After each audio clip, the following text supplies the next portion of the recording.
Eu gostaria de convidar para a apresentação institucional da Vale, abordando a relação entre sustentabilidade, preservação ambiental e geração de negócios no território. Convido para proceder essa apresentação Ana Karine Cardoso Peixoto, analista de sustentabilidade sênior da Vale. Seja bem-vinda, Ana Karine.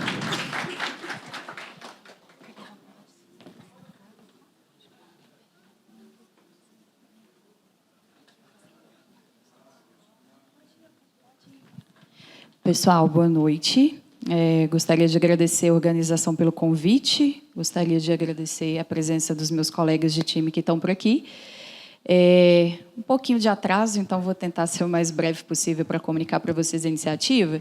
E preciso dizer que a gente fica muito contente quando a gente percebe que uma iniciativa que a gente vem implementando aí nos últimos 3 anos, ela vai de encontro, né, a muito do que foi falado aqui. Então, é um exemplo prático de implementação de diversificação econômica. A gente tem um adicional que a gente está falando sobre isso dentro de uma área protegida. Então, a gente vai apresentar um case para vocês que a gente está implementando na APA Cachoeira das Andorinhas, a área de proteção ambiental Cachoeira das Andorinhas. E essa iniciativa ela é uma parceria da Vale com o governo do Estado de Minas Gerais, especialmente a Casa Civil, a Secretaria de Meio Ambiente e Desenvolvimento Sustentável e o Instituto Estadual de Florestas, para implementar o Programa de Adequação Ambiental, o Programa de Regularização Ambiental, que é o PRA. O PRA ele é uma política estabelecida pelo Código Florestal Brasileiro. E o Código Florestal Brasileiro, embora ele venha ali desde 65, né, patinando, a gente ainda não conseguiu ser eficiente nessa implementação, porque muitas vezes as nossas iniciativas elas estão descoordenadas. E quando a gente fala de implementação do Código Brasileiro, isso envolve diretamente imóvel rural, né? E é preciso trabalhar uma abordagem participativa para entender o contexto de imóvel rural, especialmente os pequenos imóveis rurais. O Tião está aqui, a Prefeitura de Ouro Preto tem sido uma grande parceira, especialmente a Secretaria de Agropecuária. Como que esses pequenos imóveis eles são abordados pela política, como que essa política ela pode ser implementada e como a lei, né, ela pode consorciar, ao mesmo tempo, a preservação ambiental, que é necessária, com a geração de renda para esses pequenos produtores, né? Os pequenos produtores rurais eles respondem aí por mais 60% do abastecimento no país.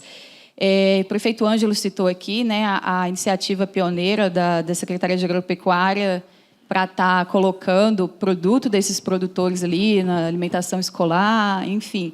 Isso só é possível se esses produtores estiverem em dia com essa legislação e se eles estiverem cadastrados, né, se tiver ali o cadastro ambiental rural. E é isso que a gente está fomentando aqui. Então, por que a gente resolveu investir? Esse investimento, a gente está falando de aproximadamente 42 milhões de reais, que vão ser investidos aí ao longo de 8 anos, de forma voluntária, não é nenhuma imposição de condicionante. Então, por que nós estamos investindo? Existem passivos ambientais, né, que são áreas que elas precisam ser recuperadas, que elas têm grande valor, especialmente ecológico e ambiental. Existe uma pressão regulatória crescente. A gente viu, teve um movimento, né, muito forte recentemente com o lançamento da taxonomia sustentável brasileira, e tudo isso conversa com a implementação dessa política, porque essas pessoas elas não vão conseguir acessar financiamento rural, elas não vão conseguir vender imóveis rurais, regularizar seus imóveis rurais, inclusive do ponto de vista fundiário, se elas não tiverem adequadas a essa política. E muitas vezes existe uma dificuldade de implementação por falta de uma coordenação de atores. E é isso que, de maneira pioneira, a gente está fazendo aqui. A gente entendeu que a gente precisava, né, o setor privado ele tem esse potencial de escalar e implementar essas soluções. O poder público ele entra muito com o direcionamento da política, então a gente tem trabalhado com instrumentos de governança e gestão locais, a exemplo do próprio PAD, planos municipais que a gente tem considerado na implementação desse arranjo.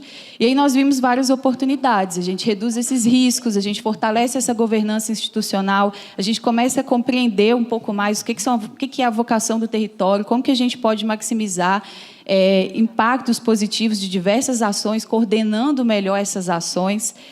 E como que a gente promove, de fato, um desenvolvimento sustentável do território, que ele tenha segurança jurídica, que ele seja capaz de se perpetuar. Porque, muitas vezes, o que a gente vê a gente fala em diversificação econômica, não conversa, né? Essa diversificação, a gente implementa um arranjo que muitas vezes ele é inviável depois. Então, enquanto a gente está ali, a gente é capaz de fornecer mão de obra, a gente consegue desenvolver um bom trabalho, mas muitas vezes, quando esses financiadores saem, essas iniciativas elas não conseguem se sustentar. E isso tudo vai de encontro a um propósito de redução de dependência dessas pessoas da mineração, né, por causa dessas oportunidades que são criadas. Então, por que a APA Cachoeira das Andorinhas, né? Foi falado aqui pelo Ângelo também, né, a questão de vários produtos. A gente está trabalhando no Distrito de São Bartolomeu. Então, é uma área que ela é patrimônio natural e material, enfim, foi reconhecida de várias formas por diversos organismos, Unesco. É uma área que, do ponto de vista ambiental, é extremamente estratégica. A gente está falando de uma biodiversidade riquíssima. É uma área que a gente pode trabalhar a diversificação de turismo, nem tanto focado só na região histórica, mas o turismo natural, turismo científico, observação de aves, enfim, um leque de oportunidades. E é uma área estratégica para questão de qualidade de água. É a área que abriga a nascente do Rio das Velhas. O prefeito trouxe isso na fala dele também. E, além de contribuir, né, com o Rio das Velhas, que abastece boa parte de Belo Horizonte, essa área ela ainda contribui com as bacias do Doce e São Francisco. Então, do ponto de vista ambiental, social e econômico, é uma área extremamente estratégica e interessante para a gente trabalhar. A gente fez um exercício de criar uma identidade para esse projeto, né? Vocês devem estar reconhecendo pelo template, porque o objetivo dessa iniciativa é comunicar às pessoas. Então, a gente criou uma iniciativa que ela seja possível de implementar e com a qual as pessoas se identifiquem. E tudo isso foi feito trabalhando o contexto histórico. Então, antes de dizer para as pessoas como elas diversificariam a sua renda e o que elas iriam fazer nos seus próprios imóveis para estarem adequadas a uma legislação, a gente ouviu o que essas pessoas já faziam e como nós poderíamos aprimorar o que essas pessoas já faziam e em que sentido haveria abertura para novas oportunidades e novos negócios. Como é que a gente começou fazendo isso, né? Avaliando o uso e ocupação do solo, conhecendo a paisagem para entender os diferentes tipos de vocação que esse território apresenta. Isso foi feito através de, né, utilizando dados do CAR, principalmente, porque o IEF é quem faz a gestão do CAR e é o parceiro do projeto. A gente conversou ali com a prefeitura, com o comitê de bacias, com as associações com quem a gente vem mantendo contato, para criar e fortalecer uma governança local, onde todas as pessoas que estão aderindo a essa iniciativa, que é de forma voluntária, elas se sintam ouvidas e que elas participem efetivamente nas decisões e nos desdobramentos, né, dessa iniciativa. A gente mapeou as vocações produtivas. O Samuel, da Secretaria de Desenvolvimento Econômico, esteve com a gente, né, durante todo esse processo. E a gente forneceu e vem fornecendo, existirão outros módulos de capacitação para a comunidade. Então, entendendo o que as comunidades já faziam, o que elas gostariam de fazer, nós trouxemos especialistas qualificados nessas áreas para estar capacitando a comunidade. E estamos chegando agora num ciclo de implantação, porque a gente está falando de uma política de adequação ambiental, e essa adequação ambiental inclui recuperação de áreas, especialmente áreas de preservação permanente e reserva legal, que são áreas qualificadas lá pelo Código Florestal. Aqui tem algumas fotos, só para ilustrar, vou passar brevemente, que foram os momentos de mobilização e engajamento social. Então, nós temos pessoas do território que foram contratadas e que estão rodando o território para conversar com as pessoas, para explicar o que é o projeto, para explicar o que é a iniciativa. Muitas pessoas elas precisam estar em dia, né? Todos precisam estar em dia com a legislação, mas nem todas as pessoas sabem nem o que é essa legislação, o que é o Código Florestal. Então, a gente fez muito um trabalho de conscientização dessas pessoas também. Então, essa iniciativa ela tem vertentes que abordam de sensibilização e conscientização ambiental até o fomento, né, a diversificação econômica. Como grandes resultados, nós temos mais de 10 milhões de reais que foram contratados. Não, dos 42 que nós vamos investir nesses 8 anos, 10 mil já estão contratados em serviços. Nós temos mais de 500 pessoas. O Distrito de São Bartolomeu, só a título de conhecimento, que é o nosso alvo, ele tem 700 habitantes. Então, em 2 anos, nós conseguimos atingir mais da metade da população, né, do município. E estivemos juntos com eles em 18 eventos, alguns dos ilustrados nas fotografias anteriores, se vocês viram. São 51 imóveis rurais que a gente está trabalhando até o momento. Esse número vai subir. A gente tem uma expectativa de chegar a pelo menos 110. E até agora nós temos 200 hectares de áreas, que são áreas que estão mapeadas, né, em projetos técnicos, que estão totalmente programados para a implementação. Então, nós vamos entrar até agora, a gente vai alcançar 51 imóveis, estamos trabalhando diretamente com 64 núcleos familiares, e ali tem a qualificação dessas áreas. Então, só para vocês, é só a título de conhecimento, né? Quando a gente fala em recuperação de nascente, quando a gente fala em recuperação das APPs, das reservas legais, tudo isso está sendo feito com a preocupação e com a premissa de consorciar essa recuperação com a geração de renda. Então, a gente tem implementado sistemas agroflorestais, a gente tem incentivo à fruticultura, a gente tem capacitado as pessoas para implementar arranjos diversificados que vão possibilitar, por exemplo, meliponicultura, entre tantas outras coisas, né? Vou tentar ser o máximo objetivo aqui, poderia falar muito para vocês, mas a gente vai estar desdobrando um pouco melhor isso amanhã.